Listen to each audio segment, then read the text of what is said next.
Bonjour à tous, aujourd'hui on va analyser le voyage de Chihiro et on va voir la signification et le symbolisme qui se cachent derrière ce film.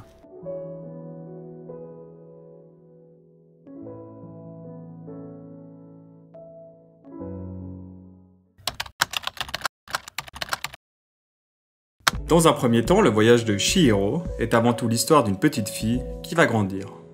Au début du film, Chihiro apparaît comme une petite fille gâtée et capricieuse.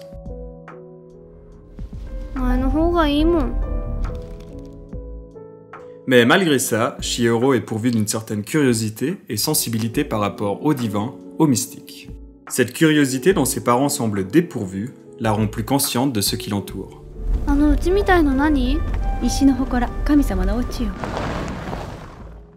Chihiro sent que l'on s'approche et que l'on entre dans un nouvel univers.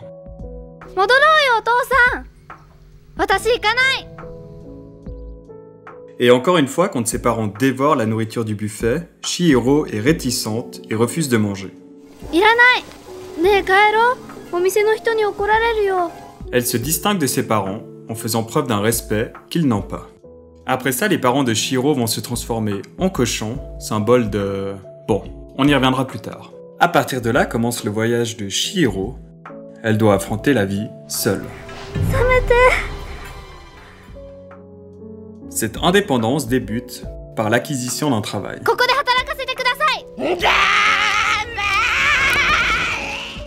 Le monde adulte est un monde cruel. Les gens y sont stricts.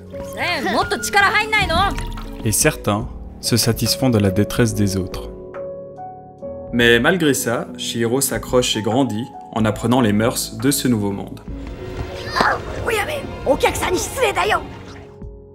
Mais là où Chihiro se démarque des autres, c'est qu'elle va grandir en restant fidèle à ses valeurs. Peu importe les obstacles qu'elle rencontre, elle va rester une personne généreuse et altruiste.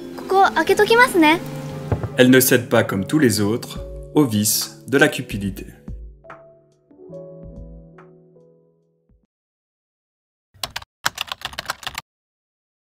L'idée du capitalisme est présente tout au long du film. Par exemple, les parents de Chihiro qui semblent être totalement déconnectés du monde en conduisant comme des malades dans la forêt à bord de leur 4x4. Et ils se servent de nourriture par le simple prétexte qu'ils peuvent se la payer. Ces excès transforment les parents de Chihiro en cochons, symbole du capitalisme et de la surconsommation.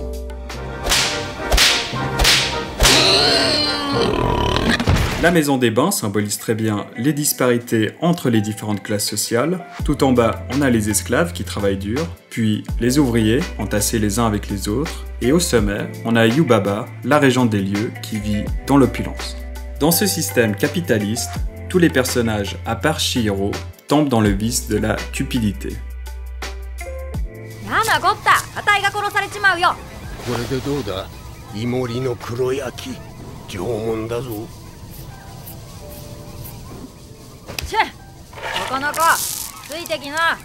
Et même Haku n'y échappe pas.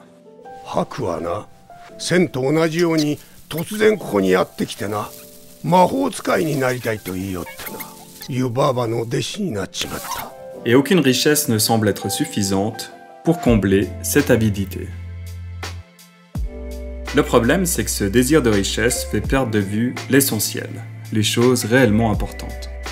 Omnibulé par l'argent, Yubaba ne se rend même pas compte de la disparition de son enfant.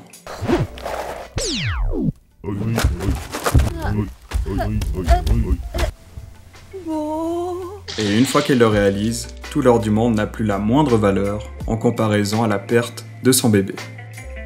Les personnes qui suivent ce désir de richesse perdent leur humanité. On l'a vu avec les parents de Chihiro qui se transforment, mais également les résidents du bain qui oublient leur prénom, donc qui ils sont réellement.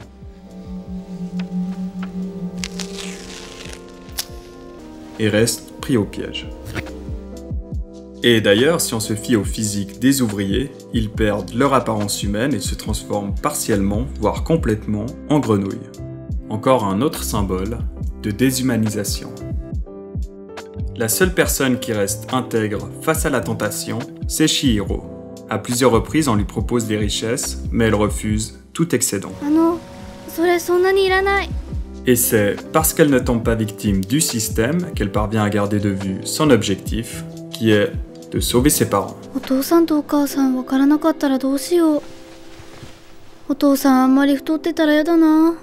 Mais dans le cas où on est pris par la cupidité, comment se sortir de cette condition?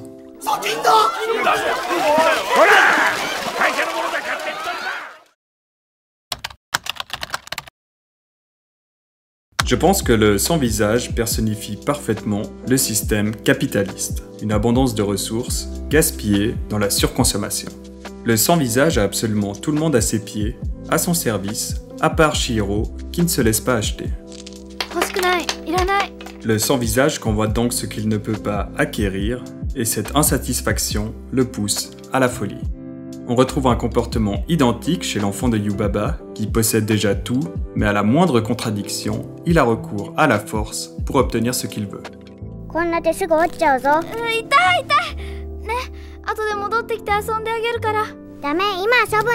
Mais alors, comment se libérer de ce système de pensée? La réponse nous est donnée durant cette scène.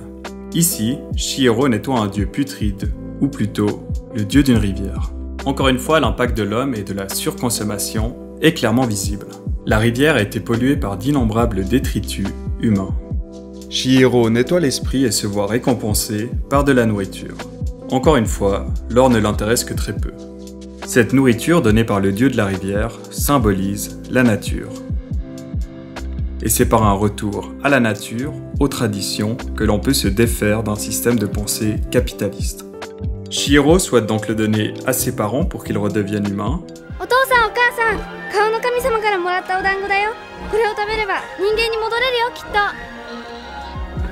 Elle le donne à Aku pour qu'il perde son avidité.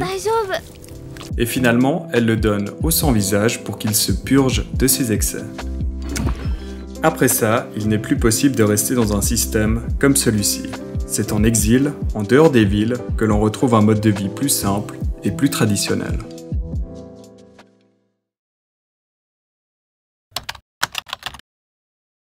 Je pense que le fait que le bébé soit si gros et si grand montre qu'il n'est pas nécessairement jeune, mais plutôt qu'il n'a pas acquis son indépendance. Bercé par sa mère, surprotégé, le bébé ne sort jamais de chez lui. Et c'est ce manque d'expérience qui le garde au stade d'enfant.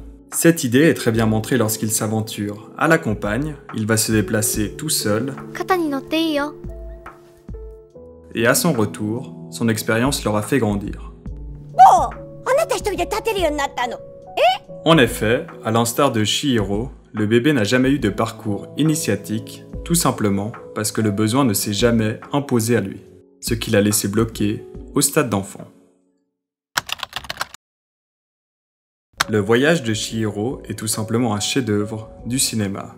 Le réalisateur Hayao Miyazaki nous expose les dangers d'un système capitaliste, de surproduction et de surconsommation, d'un besoin urgent de retour à la nature, aux traditions, tout en y contant une fabuleuse histoire d'une jeune fille traversant des épreuves pour gagner en maturité. Merci d'avoir regardé et on se retrouve bientôt pour une nouvelle vidéo.